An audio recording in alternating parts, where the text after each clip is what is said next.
"ए सांग ना गं काय झालं?" किती आधार असतो ना मैत्रिणीच्या या प्रश्नात. आपल्या आयुष्यात आलेल्या आपल्या मैत्रिणी या खरं तर उगाचच आपल्या आयुष्यात आलेल्या नसतात.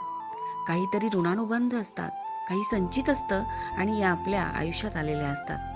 लाखो करोडो स्त्रियांमधून नेमकी यांचीच निवड आपल्यासाठी देवाजीनं का केलेली असते, हे खरं तर त्या देवाजीलाच माहीत. आणि मैत्रीचे हे बंध खूप स्ट्रॉंग असतात. रक्ताच्या नात्यात आपल्याला काही चॉईसच नसतो. पण मैत्रीच्या नात्यात तसं नसतं. एक म्युच्युअल रिलेशन जुळत जातं आणि बंध घट्ट होत राहतात. आपण अगदी वाईट परिस्थितीतून जात असतो आणि अचानकपणे तिचा फोन येतो, "ए सांग ना गं काय झालं?"